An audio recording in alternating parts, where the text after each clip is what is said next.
सभी साथियों को मेरा नमस्कार। स्वागत है आपका आज 1 सितंबर के जनसत्ता के छोटे से विश्लेषण में। मैं आप सभी का बहुत बहुत धन्यवाद करना चाहता हूँ, जो पिछले लंबे 1.5 महीने से आप लोगों ने रेगुलरली वीडियोस को व्यू करके अपना सपोर्ट दिखाया है। तभी हमने बिना कोई भी दिन डिले करे वीडियोस को अपलोड करा है। ये अटूट रिश्ता भरोसे का बना रहे, तो हम भी वीडियो रेगुलर लाते रहेंगे और आप लोगों से ये रिक्वेस्ट भी करेंगे कि साथियों अपने फ्रेंड सर्कल में भी शेयर करा करिए, ताकि हमको भी सपोर्ट मिले आपका।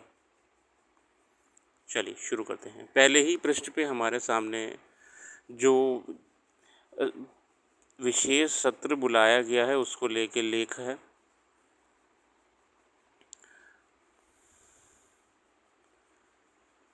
18 से 22 सितंबर के बीच में संसद का विशेष सत्र बुलाया गया है। जी हाँ,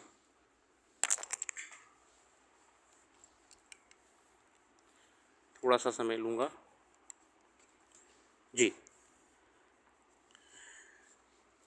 ठीक है, देखते हैं क्या रहता है इस सत्र में। अगले खबर है, G20 में चीन ने जिनपिंग के भाग लेने की पुष्टि नहीं की है।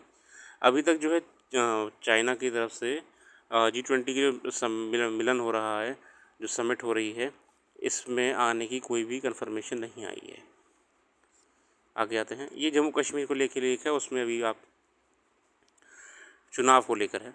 केंद्र ने गुरुवार को उच्चतम न्यायालय से कहा कि जम्मू कश्मीर में चुनाव अब किसी भी समय हो सकते हैं, क्योंकि मतदाता सूची पर अधिकांश काम पूरा हो चुका है और इसके लिए विशेष तारीखों के फैसला करना निर्वाचन आयोग पर निर्भर है। केंद्र की तरफ से सॉलिसिटर जनरल तुषार मेहता ने 5 जजों की संविधान पीठ से कहा, मैं पूर्ण राज्य के दर्जे के लिए सटीक समय अवधि देने में असमर्थ हूँ। अलबत्ता ये कह रहा हूँ कि केंद्र शासित प्रदेश का दर्जा अस्थायी स्थिति है। हमें भी इंतज़ार रहेगा जम्मू कश्मीर में चुनाव होने का। सीधे आते हैं आर्टिकल्स के ऊपर। ये और आर्टिकल्स है, जेल में रह रहे कैदियों को लेकर किस परिस्थितियों में रहते हैं, कैसे उनकी मृत्यु हो रही है और कैसे जेल के अंदर स्थितियाँ बहुत ही ज़्यादा ख़राब हैं।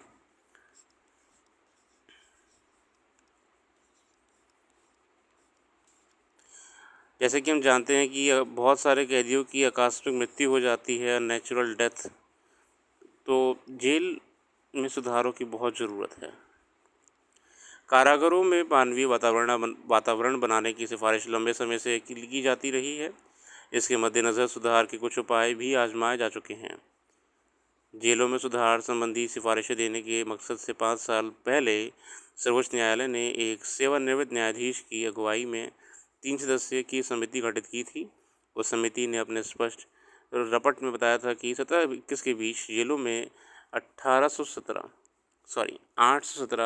अप्राकृतिक मौतें हुई, जिनमें सबसे अधिक मौत की वजह आत्महत्या थी। इस दौरान 660 लोगों ने खुदकुशी कर ली और 41 की हत्या कर दी गई। समिति ने अपनी सिफारिशों पर जेलों में कुछ महत्वपूर्ण बदलाव के सुझाव देते हुए चिंता जताई है कि हिरासत में कैदियों को यातना और उनकी मौत नागरिकों के बुनियादी अधिकारों का उल्लंघन और मानवीय गरिमा का अपमान है। हालांकि जेलों की दुर्दशा पर अनेक बार चिंता जताई जा चुकी है। सर्वोच्च न्यायालय खुद कई बार कह चुका है कि जेलों में भीड़ भाड़ कम करने के लिए विचाराधीन कैदियों के मामले की त्वरित सुनवाई की जानी चाहिए।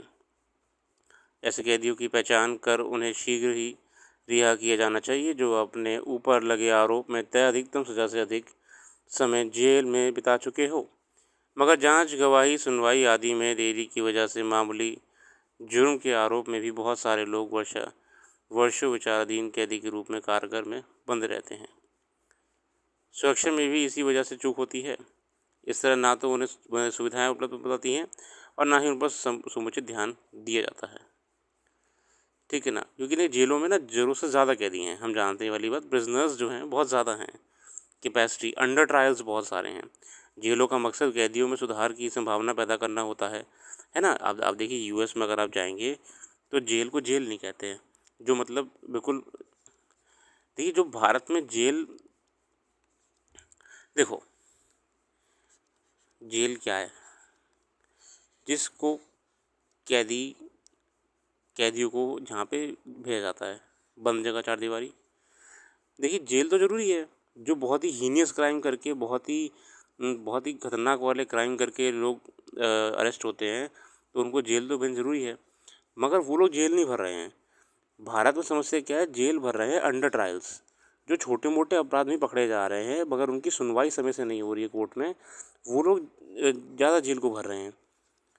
अच्छा एक और चीज़, जेल का काम क्या होता है कि बंदे को कुछ समय के लिए, एक हफ्ते के लिए, एक महीने के लिए, 2 साल के लिए, 1 साल के लिए ये एहसास कराना कि उसने गलत काम करा था, ताकि वो अब जब समाज में बाहर निकले तो जो है ना वो अच्छा नागरिक बन के रहे। ये जेल का टारगेट है।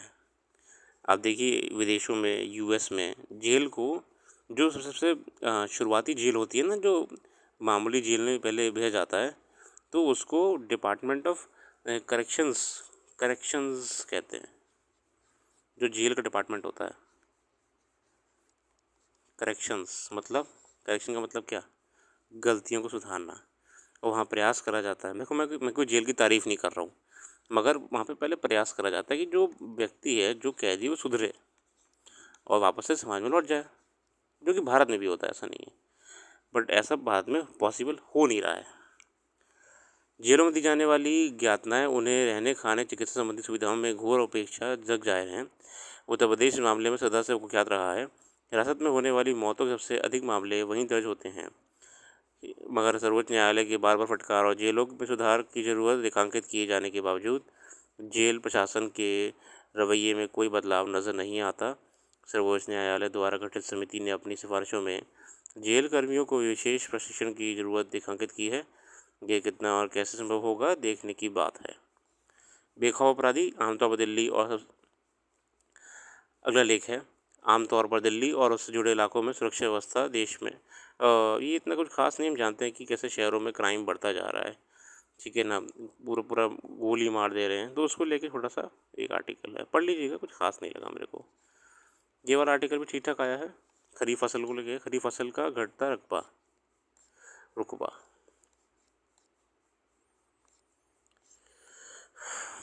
पहले मूसलाधार बारिश, फिर मानसून की बेरखी से देश के कई राज्यों में कई बहावे बाढ़ और कहीं सूखे जैसे हालात बन गए हैं। इससे किसानों की परेशानियों में भीड़ भी बढ़ गई हैं। मानसूनी बारिश की कमी की वजह से खरीफ फसलों की बुआई में गिरावट दर्ज की गई है, क्योंकि इस बार बारिश मुख्य रूप से गुजरात, राजस्थान, तमिलनाडु और पूर्व के कुछ हिस्सों में ही हुई है। चूँकि खरीफ की खेती मुख्य रूप से मानसून की बारिश पर निर्भर होती है, बरसात के असंतुलित होने से फसलों की बुआई से लेकर अंतिम उत्पादन तक पर बुरा असर देखा जाता है। ठीक है, ये आप पढ़ लेना, ये डेटा है बेसिकली बहुत सारा, ये आपके लिए इतने काम में नहीं आएगा।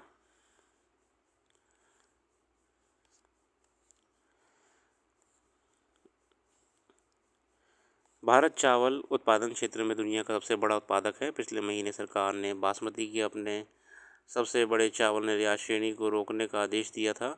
इस फैसले के बाद चावल निर्यात की खेप लगभग आधी हो जाएगी।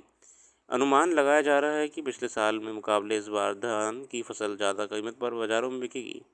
कृषि मंत्रालय का कहना है कि इस बार किसानों को कम कीमत पर अपनी फसल बेचने की मजबूर नहीं होना पड़ेगा। अगर ऐसा होता है तो कम पैदावार के बावजूद इस मानसून को देश के किसानों के लिए शुभ कहा जा सकता है। मगर कम बुआई और सूखे वाले इलाकों में पैदावार कम होने से जिन किसानों को भारी नुकसान उठाना पड़ेगा, उसे कृषि उत्पादन की दृष्टि से अच्छी नहीं कहा जा सकता। दुखद है, पर्यावरण बदल रहा है। साथियों, ये लेख है अगला, फिलोसफिकल लेख होते हैं ये वाले, चेतना को लेके हैं। सृष्टि के सभी जीव प्रकृति की अद्भुत रचना है। नियति ने उन्हें अपनी सर्वश्रेष्ठ जादूगरी से सुंदर और आकर्षक बनाया है। संसार के बहुत से रहस्य साधकों के तपोबल से बाहर हैं। परंपरागत रूप से अनेक शोध, मनन और अध्ययन इस जाल को तोड़ नहीं पाए। जीव जितना उसको समझने की कोशिश करता है, उतने ही रहस्य और अधिक गहराते जाते हैं। बहुधा मानवीय समझ सुलझने के बजाय उलझती जाती है। निसंदेह सही जीवन जीने की कला बहुत कम लोग जानते हैं। मनुष्य पैदाइशी रूप से आनंद और सुख तलाशता है, पर व्यवहार में वैसे नहीं करता तो दुख पर पसार जाता है।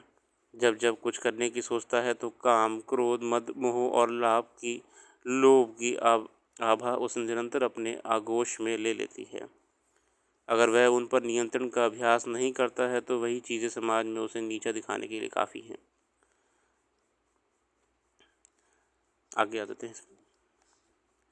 संसार में जो पैदा हुआ है उसे देर सवेर नष्ट होना है।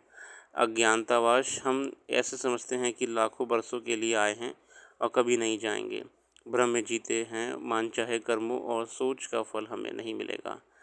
झूठी शान शौकत के चक्कर में हम अपने अस्तित्व को सही पहचानना संवारने में ज़्यादातर नाकाम दिखते हैं।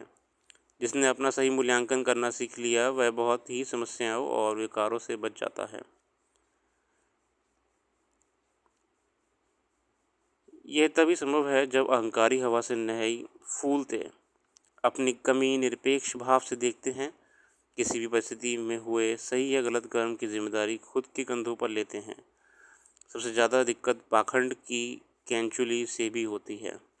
संयोगवश जब ये उतरती है तो व्यक्ति खुद को हल्का महसूस करता है। आगे आते हैं। विकास की तथाकथित चूहा दौड़ में समाज का जिस तेजी से नैतिक पतन हो रहा है वह हमें उतनी ही स्वार्थ जाल में जकड़ रहा है।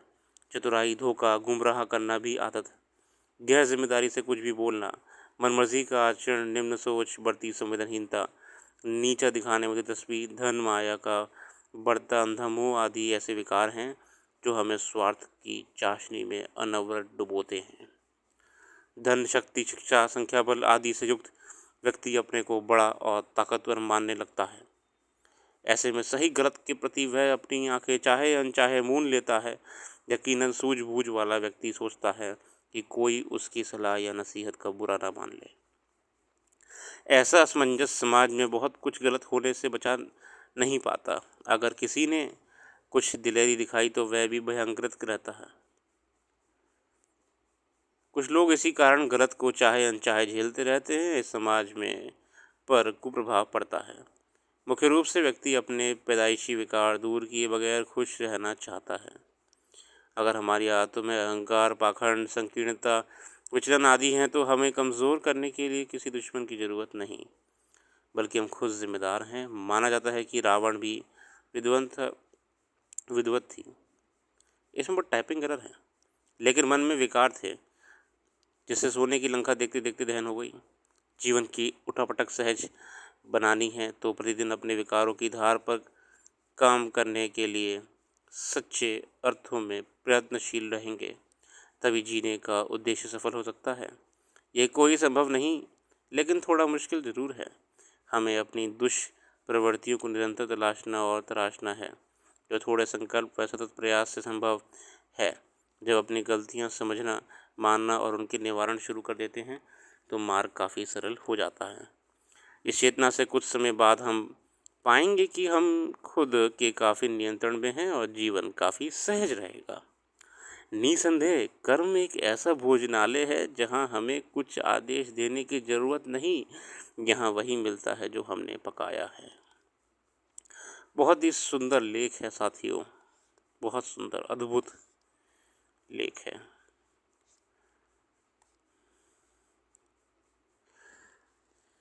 कृषि एवं सेवा क्षेत्र की बेहतर प्रदर्शन से आर्थिक वृद्धि पर 7.8%। कृषि और सेवा क्षेत्र के बेहतर प्रदर्शन से देश की आर्थिक वृद्धि दर जीडीपी चालू वित्त वर्ष 23-24 की पहली तिमाही में 7.8% रही है।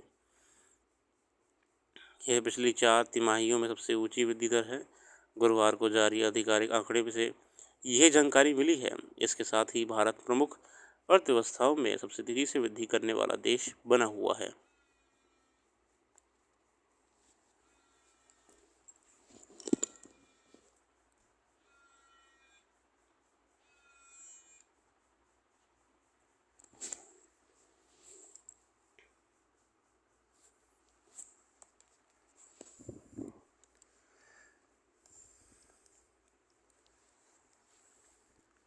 आगे देखते हैं साथियों।